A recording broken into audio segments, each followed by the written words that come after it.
gabadha awowga ha soo gashay Sacdiye aad ba ku salaamaya soo dhaw abti macana aad iyo aad awowba kugu aadanay Soomaa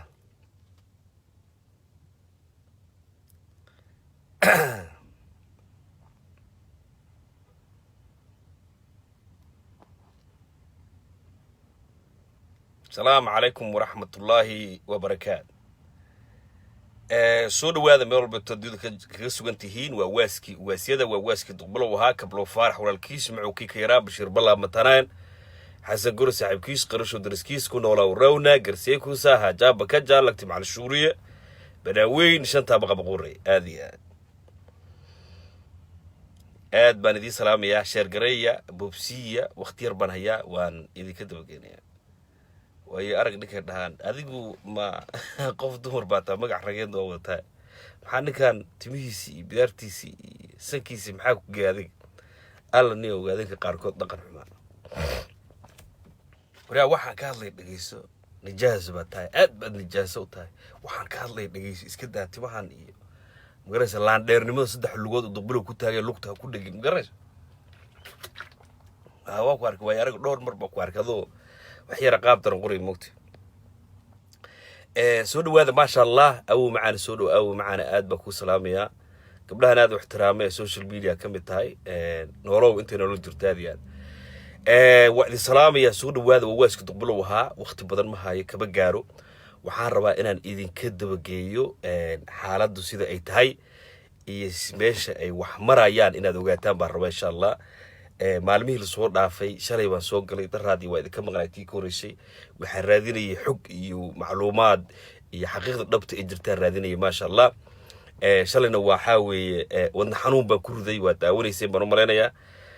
aad iyo aad okay ma saaka aroortii waxa inagu soo kalahay qolooyinkii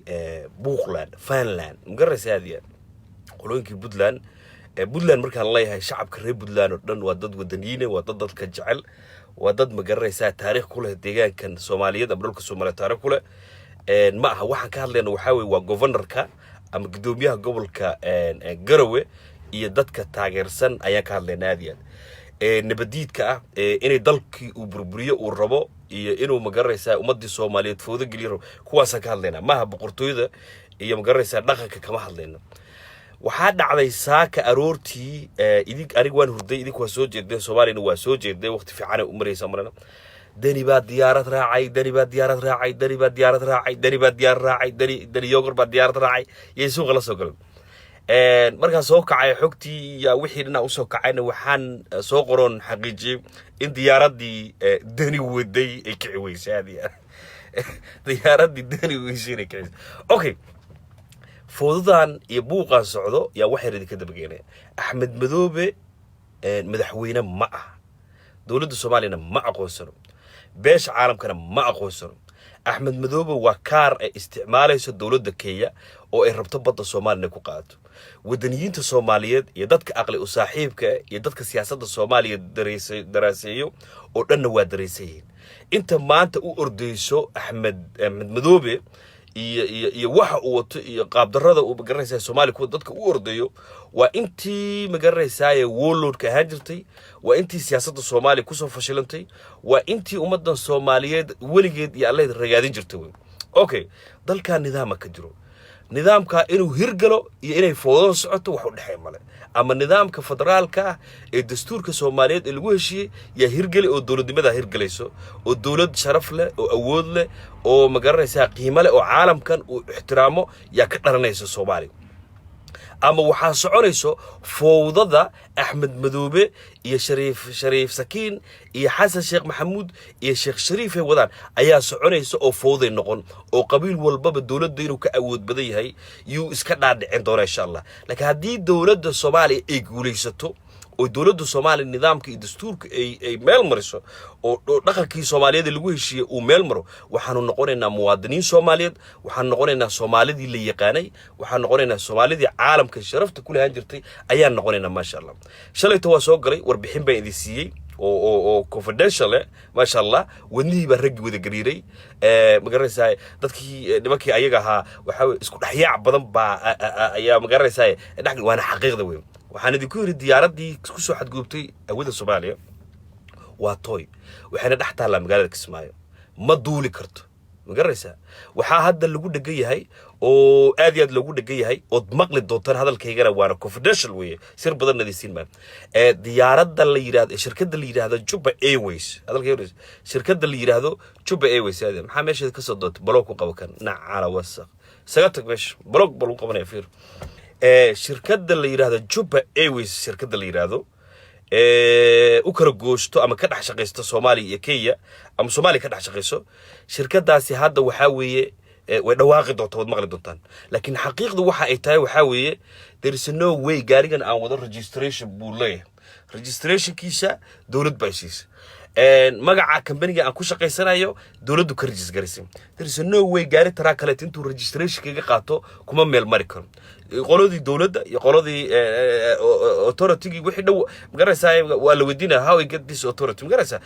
gaarigan ku dhex maraya laami waxyaabo badan shirkadii waa dhawaaqi doontaa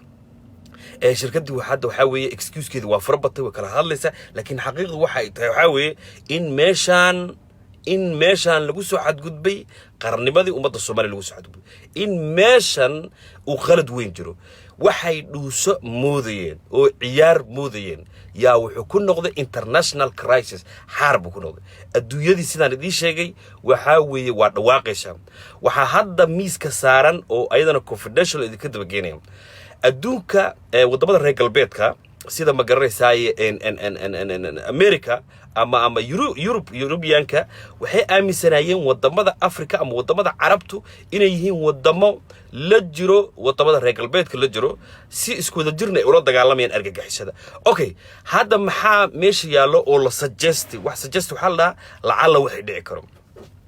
maadaama Kenya dhageysta Kenya horta waa u dhamaatay Kenya waxay gali doontaa in buuq badan iyo dacwooyin badan ba horta ku imaan doona hadalkayga dhageysta waa confidential way waxa hadda suggest miiska saaro la suggest gareey maadaama Sharif Sakiin iyo Ahmed Madoobe iyo Cabdikariin Guuleed ay garanaysaa intay Kenya tageen iyo rag ganacsatayaal oo Soomaaliya intay Kenya tageen loo fududeeyay diyaarad xamuule oo qaadi karto 30 qof oo ma garanaysaa culays miisaan la saari karo inay baxeen loo fududeeyay loo kareeyay waxa weeye waa security breach waxa la meesha ka dhacay okay maxaa hadda miiska saar oo la suggest gareeyay waxa la suggest gareeyay maadaama arintan ay fududaatay oo loo fududeeyay qof wall lorry dhageyso oo dawladii aysan aqoonsanayn oo beesha caalamka aysan aqoonsanayn oo ma garanaysaa nidaamka dawliga Soomaaliya ka jiran aan laga aqoonsanayn oo dawladda Soomaaliya ay space-keedina ay sharci ka soo saartay in loo fududeeyo group ka soo horjeeda dawladda Soomaaliya oo qoryo wato oo dagaalami karo oo ma garanaysaa damage daawac gaarsiin kara dawladnimada gaarsiin karo maadaama loo fududeeyay hadda waxa la suggest gareeyay oo Kenya eedda hadda ay wajahayso iyo Sharif Sakiin iyo siyaasiyiin badan oo Soomaaliya eedda ay wajahaysaan idin sheegay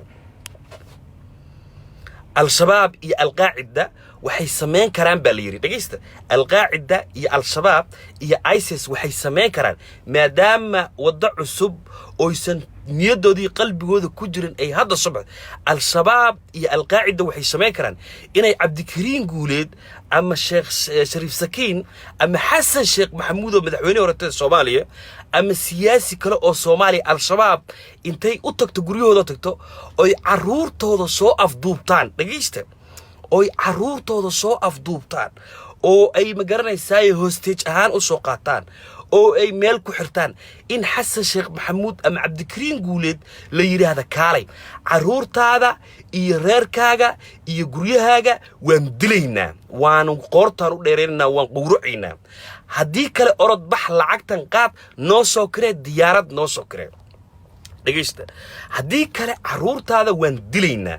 oo ehladaada waa qowracna intii hostage ahaan loo qabsado way dhacdaa adduunyada marka ninka siyaasiga asagoo caruurtiisa badbaadinayo fiiri asagoo caruurtiisa iyo xaaskiisa iyo familka hooyadii iyo aabihii badbaadinayo oo al-shabaab ku qasabto wuxuu aadi karaa Nairobi wuxuu soo kireen karaa diyaaradii loo soo kireeyay Ahmed Maafi iyo groupkiisa loo soo kireeyo kaleeto yaa loo soo kireen karaa maxaa dhici kara marka al-shabaab diyaaradda markii loo soo kireeyo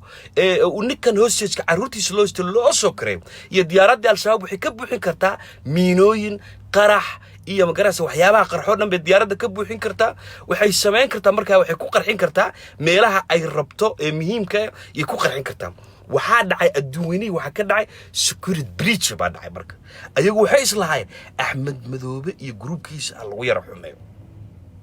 axmedobe iyo groupkiisa lagu yaro xumeeyo oo hawadii haraasana dhacday anaga aan ka hadalna Cabdikariim Guleed baa soo degtay waxa soo degtay magaraysa Shariif Sakiin baa soo degtay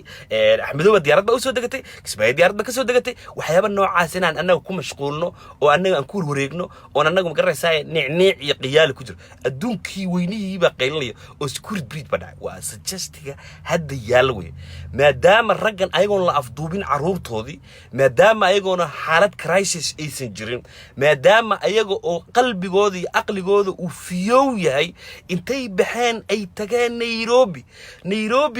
Kenya u fududeysay xukuumadda Nairobi joogtana ay u fududeysay in rag aan dawli ahayn oo damage kasta iyo dhibaato kasta oo dhacda meel loo raacdo aan lahayn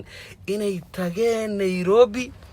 loo fududeeyay diyaarad xamuul qaado inay gacantoodii soo gashay waliba ay ku duuleen hawad dal kalete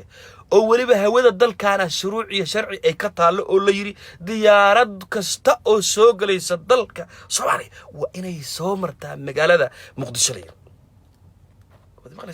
والله ربنا سجستيغاس هذا بيسكا الدوينه سكوريت كونسولكا iyo beesha caalamka waliba America Europeanka arintaas horta hadalkeeda dhiso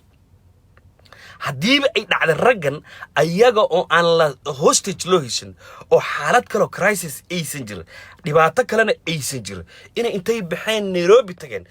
loo fududeeyay diyaarad inay soo qaataan hawad dal kale oo xiran ay la soo galeen waxa dhici kartaa yiri in raggan siyaasiyiinta Soomaaliyeed ee qabqablayaasha ee aan fikiraynin aan aqoonta fiican lahayn ee ma garanaysaa aanan IQ-gooda shaqeynaynin ee caalamka sida u shaqeeya aan la soconin waxa dhici kartaa la yiri in reerahooda iyo guryahooda la afduubto hadalkayga aad u dhigayso guryahooda reerahooda in la afduubto oo hostage ahaan argagixisada u qabsato oo la yiraahdo qaada halkan milyan dollar qaata oo ordo noo soo kireeya diyaarad oo qolooyinka argagixisada marka ayada bam iyo balaayo intay ka buuxiso iyo suicide ay ku qarxiso meelaha muhiimka ee caalamka ay ku qarxiso waa security breach way hadalkayga aad u dhigayso ragii waxay dhuusan moodayeen oo islahaayeen duqbirow iyo garanaysaa dadka social media soo gal diyaarad baa ka soo degtay Kismaayo la yiraahdo waxa weeye beesha caalamkiiba hurdada ka kacday ragii waxa weeye hurdo la'aan baa ku dhacday waa fashilmeen xaaladooda waa bariga dhexe xaaladooda waxa weeye waa qasantahay aad iyo aad qasan وسجست وارنت هذا ميسك سارن أذكر كلو غرفين marka halkaasaan xaaladda kaga tagay diyaaradii waa qashin waxayna dhax taala magaalada Kismaayo taala ee boorkeeda baarkin bi ku jirta weyn ku daxalaysan halkaasay ku daxalaysan halkaasay taali halka laga qaadi maayo insha Allah haduu ilaahay okay qodobkaas maanta waxa gudoomiyaha mugaraysa magaalada Garowe Mr Deni ya diyaarad soo raacay intaana diyaaradda Deni aan galin baan wax idin ka dabgeynaa xaaladan security breach kan markuu soo baxay ee beesha caalamka arintan ay aragtay waxa la arkay Soomaaliya maadaama ay space kala soo wareegtay maadaama fowdadan ay socoto maadaama Soomaaliya argagixiso ay ka jirto beesha caalamkii oo Europeankii iyo NATO iyo United States ugu horeeyaan diyaaradaha maraakiibta diyaaradaha qaada miiga qaado waxa la yiraahdaa aircraft carrier baa la yiraahdaa ee waaweynaa ee diyaaradaha miiga ka duulaan waa la soo dhaweeyay waxa loo soo dhaweeyay Indian Ocean ka yar loo soo dhaweeyay meel u jirta 24 kilomitir yaa lagu baakim gareeyay halkaas diyaaradii magaranaysa hawadii Soomaaliya lagala kantaroolaya diyaarad dambe oo magaranaysa aanan si sharci ku duuleynin diyaarad dambe oo aan nidaam dawli ah ku duuleynin laba diyaaradood ba ka soo dulkacayo saddex diyaaradood ba waxay ka soo kacayaan maraakiibta ka soo kacayaan dhageysta maraakiibtaas ka soo kacayaan diyaaradda dhibka garanaysa hadii ay diido waxa weey aadiya sida caalamka iyo nidaamka caalamka jiro yaa loo isticmaalay waxa kale oo Turkiga maalin weeytoon idin sheegay oo ayadana si degdeg arinta markay soo baxday Muqdisho garoonkeeda ku baarkin gareysan oo la keenay laba diyaaradood oo Turkiga ay leeyihiin aadiyaad بايلود يلا بايلود إلا صدق بايلودنا والله صدر ما شاء الله وعاونا يا ست تمبريري أو مجرد ساي كميل جاره وعاونا يجنا والكين أوكي دي هودي سوماليا باش عالم كودن بحد نده كويس وحال قاضي إلى أني وحاوي نمكن أرجع حسادة أحمد مذوبي جروب كيسة ما في هذا وكاتيل ودرا كاتيل كي مكسيكو ودرا كاتيل كي كولومبيا ودرا كاتيل كي سنترال أمريكا كلها تعمل حالات كلها تكبلات يس وحاوي أمريكا نفط كده حالاتها هو كدرتها مكسيكي كدرتها وحدرت درا كاتيل كا ديارها نوع عن شريف سكين يا أحمد مذوبي كريستيان وكل كريستيان حشيش كا يدراجس كوكين كي كسو بوحيان هوذا مريكان يجوا كسو قلنا سوسايد الحوق كسو قلنا مركز مريكا كورو ذا ديارها يرون كير مع الدراجس كود وصل قرحية مركز ديارها هذا باللاوضي وحاوي وضع الشباب يا القاعدة يا ايسيس افري ومركز وحاوي مريكا كي عبسي بدن بلسو وجه هذي يوروبيان كي عبسي بدن بلسو وجه بكوس بيس وين وجبوتي كويا لاجر مركز ديارها سيدان حالي شلبي إيدي شيء waxay damage gareynayaan diyaaradaha xumuulka qaado ee ku safraya hawada Soomaaliya ama geeska Afrika ku safrayo iyo shil geli karaan waxa looga baqayaa inay magaranaysaa sidaan idin sheegay al-shabaab inta gacanta u galaan qaraxyo laga soo bixiyo cirka la iska weerar hadda meesha baabuur laga filayay in laga weerar marka hadda arinta hadda taagan ee la suggest gareynaya laga baqay waxa weeye diyaarad aanan Soomaaliya magaranaysaa authorize gareynin oo aanan fasax siinin hadii lagu arko isbiiska East Africa ama isbiiska Soomaaliya lagu arko diyaarad aan fasaxaysanin oo si loojige oo aan si dawli ah ku duulan dilarka waxay dawladda Soomaaliya fasax ku bixiso ilaahayo meel 20aad kumanaan kun oo qof oo shacab saaraadaan diyaarad aan fasaxaysanin oo si dawli ah ku duulan hadii lagu arko hawada Soomaaliya waxa Turkiga iyo magaranaysaa NATO iyo beesh caalamka Security Council-ka waxa amar loo siiyay in ay barta ay taagantaa lagu qarxiyo barta ay marayso in lagu soo rodo dhageysta halka maqashan okay baylodyadii soo duuliya diyaaradda Kenya leesiki bay kala noqotay xaalad kale intaan dani galin baan idin wadaa Kenya markii security breach-kaas uu dhacay oo arinta soo baxay yaan wax yar idin sheegay dhageysta markan Kenya muddo 20 sano aviation-keeda dagaal bay ku jirtay adduunka inuu aqoonsado especially Mareykanka inuu aqoonsadaan diyaaradda Kenya ama aviation-ka Kenya shuruudo badan baa lagu xiray inay shuruucda caalamka ay raacaan okay Kenya waxay islahayd Axmed Madoobe iyo farmaajo iyo khayr iyo Soomaaliya duqbilow qujquje oo waad magaranaysaa waad ku awood badan okay Kenya muddo 20 sano waxay raadinaysay director fly oo ka duulo sida Ethiopia Airlines waxay ka duuli jirtay Washington waxay ka degan jirtay Addis Ababa Liberia miya miskara South Africa ayagana diyaaradda noocaas Kenya sanadka hadda aan soo dhaafnay 2018 yaa loo fasax muddo 20 sano waxay raadinaysay oo dagaal ugu jirtay aviation-keeda dagaal ugu jireen inay hesho direct flight oo United States because waxay leedahay air commercial weyn bilaa Kenya Airways loo oo diyaaradaha Afrika ugu weyn bilaa Kenya last year 2018 kii waxay heshay direct flight Nairobi to New York to Nairobi ana waxaan ka raacay rodo blo marka xamar tagay Minneapolis diyaarad ka raacay New York bigisi diyaarad Kenya Airways baan waxaan ka raacay New York City waxay si toos ah dejisay Jomo Kenyatta Airport arinta marka ayada dhaqaale badan baa dalka Kenya ka soo galay waxa ka soo galay economic badan waxay ka helaysay sharaf badan challenge ee Ethiopia Airlines ay kula jirtay iyo South Africa Airlines ay kula jirtay bay ku guuleysanaysay waxyaabo badan oo magaranaysa kaga xiraa iyo sharaf badan bay ku heshay markay arinta soo baxday shalay tomiya meesh daraato waxa la suspend gareeyay oo hakad la geliyay oo baaritaan lagu wada oo hakad la geliyay flight ka duuli jiray Nairobi Kenya to New York oo direct flight American to Canada American to Kenya waa la suspend gareeyay sababta waxay gashay Kenya violation oo aviation ka gashay sababta diyaarad ka duushay wadankeeda oo sharci haysanin oo aan nidaam haysan ya airportadeeda Wilson Airport iyo Jomo Kenyatta Airport ka duushay waxay u duushay dal hawadiisu xirantahay very good waxay Mareykanku warbixinay soo saareen ay yiraahdeen maadaama xaaladdu ay sidaa tahay oo arintu ay noocan tahay dadka Ameerikaanka ah aan u fasaxnay inay direct flight ka qaataan New York ay ku tagaan Nairobi ku tagaan. It is a risk, waa very risk way. Suicidal way kay sababtoo al-shabaab gacanta u gali kartaa diyaaradahaas, waxaan lagu qarxin karaa diyaaradaha Mareykanka iyo Kenya. Marka ayadu waxay dhuusan moodaysay, waxay ciyaar moodaysay, waxay kaftan moodaysay, yaa wallaahi oo bilaahi shuma ku noqday. waa laga kansalay kow talaabada ugu horreysay dawladda Soomaaliya qaado iyo beesha caalamka qaada direct flight ki Nairobi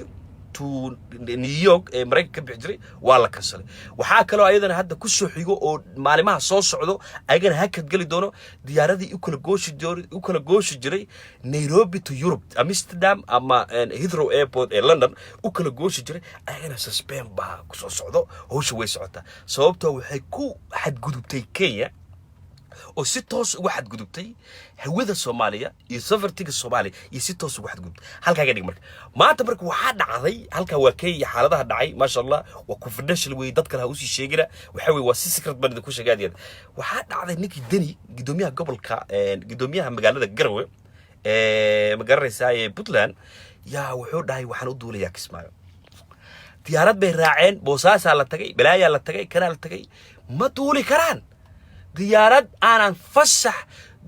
aanan ka haysanin airspace-ka Soomaaliya aan ka haysanin ma geli karto sababtoo al-shabaab laga baqay sababtoo al-qaacida laga baqay. Allah sheegay waa la hadlay Deni diyaarad baa ka ciways dhageysta diyaarad baa ka ciwayday diyaarad baa haween noqotay diyaarad baa maalin noqotay diyaarad baa casar noqotay diyaarad baa gaas ka go'ay waxa qiyaali waa diyaaraddaas ku gurtaan fuulfuula fowdadii way soo dhamaatay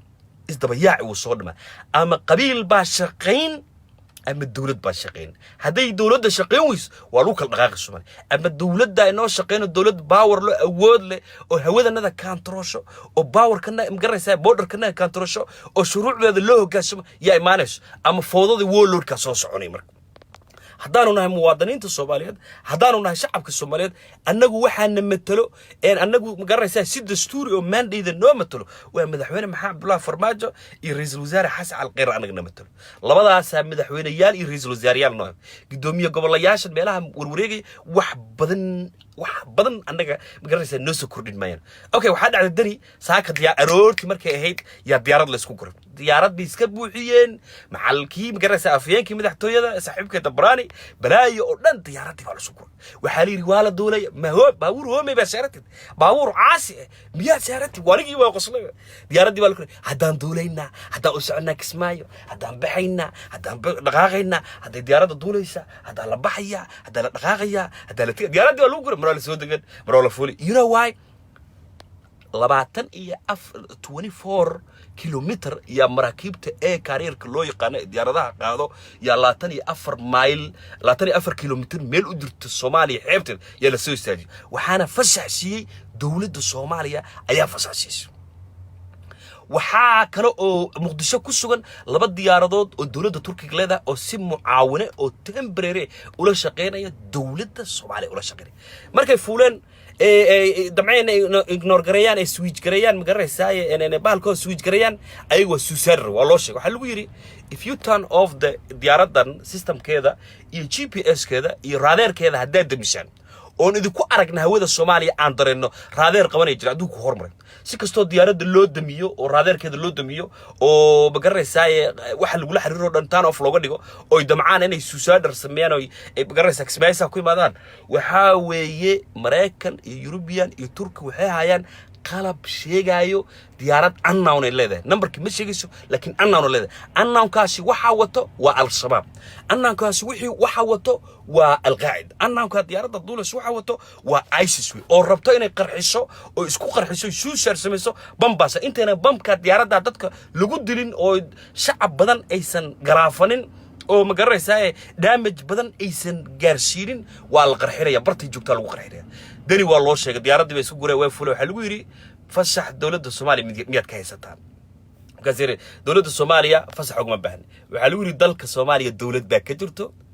meel la weeto security bridge baa dhacay baaritaan investigation socdo waxaan ka cabsi qabnaa baa lagu yiri on aad iyo aad uga cabsi qabnaa inay diyaaradahan announka ee duulayo ee sharci la'aanta duulayo haweenka geeska Afrika inay magaraysa dhibaato kale haddii aad governorka tahay galmudug muxuu ahaa Puntland tahay waxaan kugu advice kugu siinayna we not gonna tell you kuma dhaheena lagu yiri joog ama dhaqaaqa kuma dhino waxaan advice kugu siinaynaa oo aan kugula talinayna inaadan diyaaradan raacin oo aadan duulin ba kugula talinayna sababtoo ah diyaarad aan dawladda Soomaaliya aan fasax ka haysanin oo aanan ka haysanin magaraysaa authority aan ka haysan fasax baan anagu haddaanu nahay NATO iyo haddaanu nahay Turki iyo haddaanu nahay beesha caalamka security council waxay dawladda Soomaaliya authority noo siisay inaan ka kaalmayno kana caawino argagixisadan Soomaaliya kala dagaalamayso dhulba kala dagaalamayso raba inay muwaadiniinta Soomaaliyeed ee waxba galabsan inay dilaan rabaan waxa fasax weysanaa lagu yiri inaan diyaaradda soo rudno inaan waxa doonno ku sameyn karno okay waxa lagu yiri markii hadii waxaan kugula talinaynaa oo aan tala kugu siinaynaa inaad ma garanaysaa diyaaradan aan raacin arrintaani waxa ka horeeyay 5 wasiir 4 wasiir صادق صاحبكي وزير كريمه دبده وزير كله توم عيسى قري دور وزير بالله دري ودقنين بهاين وونين لو دري waxa lagu yiri dawladda Soomaaliya in la tijeel raba annagu dadkii Puntland laga soo wasiiradii way xaga tagay annagu dadkii Puntland laga soo dooranayna wasiiradii matali Puntland bana dalkan fowdo inay sii socoto beesha caalamka doorimayso ummadda Soomaaliyeedna doorimayso dani wad cusubta dani maamul goboleedka governorkeedii baad dani waxa lagu yiri fowdadan ka bax dadkaas biyo u samee ceelal u qod laamiyo dhis shaqada garawe iyo galkacyo boosaaso u baahanta qabsaa lagu yiri hala jaalj garan dawladda waxaan kugu wargelinaynaa baa lagu yiri oo ku sheegaynaa in diyaarad aan fasax ka haysanin oo fowdo wado inayna aadi karin Kismaayo diyaarad walba waa inay Muqdisho timaadaa diyaarad walba waa inay Muqdisho timaadaa la kantaroolaa amnigeeda kadibna loo fasaxa magaalada Muqdisho haddaadan inta sameeyeen waxaan kugu wargelinaynaa in dawladda Soomaaliya ay ka caawin doonto Turkiga iyo NATO iyo waliba America oo kaalmeynayso in hawada Soomaaliya ay la security gareeyaan oo mar dambeeto dawladda Soomaaliya diyaaradaha ay fasaxa u siisay aan cabsi la gelin cabsi dambeeto aan la gelin dani arrintaasi raggi Soomaaliyeed ama raggi ku beesha ahaa ee wasiirada ay barta loo diray way ka dhagaaday maanta markay diyaaradda fuuleen waa confidential way dadna u sheegina aad diyaaraddu waxa la yiri way kici weyse diyaaraddu waxa la yiri way hawe no waxa laga soo wacay maraakiib u dhanboodo soo waxa lagu yiri dhageyso waxaan kugu wacyi gelinaynaa inaan diyaaradda raacin waxaan fasax u haysanaa inaan diyaarad annaawna haddaan ku dhex aragna hawada Soomaaliya in argagixiso wadato aan dareensanahay waa soo rudeynaa lagu yiri dani waa baqay wuxuu yiri naga daadiya diyaaradii ba sidii baabuurka caasiga ahaa hoomiga ahaa la fuulay haddana wuxuu yiri dani war naga daadiya nagu celiyo garw aad war waxaan waa inay kala dambeyn timaada waxaan waa inay dawlad timaada waxaan waa inaan nidaam yimaado waxaan waa inaan dal helna waa inaan calal helna weeyadii ma soconayso ana diyaarad raaci fowda soconi buuqa jiri qeyliba jiri ma shaqeynayso hadalkii waxaasi ma shaqeynayaan mana soconayso masha Allah marka update ugu dambeeyay kaas weeye Soomaaliya waa guuleysatay dalkanagana wuu guuleystay mudane Maxamed Cabdullaahi Farmaajo iyo ra'iisul wasaare Xasan Cali Kheyre ilaahay cimrigooda ha raajiyo fowdo dambe iyo woolor dambe oo nagarab ordo iyo reer dambe dawladda la challenge gareeyo waanu soo dhameynay aad soo dhameynay aad iyo aad yaana u soo dhameeyna wala soo afdiray Soomaaliya guuleysan dawladnimada guuleysan shacabka Soomaaliyeed ba guuleysan ummadda Soomaaliyeed ba guuleysan niyada khayr loo sheegi dalkan anaga iskale borderkiisa anaga heynayna aad waxaan idin sheegay marka ugu dambeynta ka sii baxaya idinku maasan shaqo gal kuleel badan hadda qabow yimid hadda kuleel badno yimid Minnesota waa funny way waa isbedelaysa weatherkeeda aad marka waxaan idin leeyahay niyada khayr u sheega midda kalena Axmed Madoobe madaxweyne baa madaxweyne kama Jubbaland habraaci doorashada iyo qaabkii doorashada loo qaban lahaa dawladda Soomaaliya maalin way warqaday soo saar waxa Jubbaland ka dhici doonto doorasho xor iyo xalaal ah waxay dooran doonaan madaxweyne reer Jubbaland bay dooran doonaan markaas Soomaaliya nidaamkeedii iyo magaraysaa iyo quruxdeedii iyo sharafteedii baa barnaanka imaan doonto Soomaaliyana waa la ixtiraami doonaa dhageysta waxa kale oo shalayta lagu dhawaaqay guddiga farsamada ee dawladda laga dhisay maamul goboleedka galmudug laga dhisay iyadana shalay lagu dhawaaqay ma sha Allah dawladdu waa soo dhaweynayna aad iyo soo dhaweynayna Axmed gurugiisa waxa leena mar garka waa la deynaya garka illa madaxweyne rasmi ah uu ka yimaado maamul goboleedka Jubbaland loo doortay dawladda ku guuleysto garka saab u soconaya aad waa uu baxay idinku arkay uu weynaanaya aad dhageysta marka Axmed Madoobe madaxweyne ma ah axmedow waa lafna caari beesha caalamkana mar dhow black listiga ku dardurta ilaa hadda waa la gorfeeraya warar 72 hours 72 saac ee soo socoto waa sidaan idin dhigi jiray hadalka wadaas 72 saac ee soo socoto beesha caalamka hadli doonto Kenya hadli doonto dad badan oo hadli jirina way hadli doonaan waxaan idin leeyahay assalaamu calaykum waraxmatullaahi wabarakaat sii share garay sii gudbiyo warkii farxadda laha kaasooyaan aad baan idin salaamayaa assalaamu calaykum waraxmatullaahi wabarakaat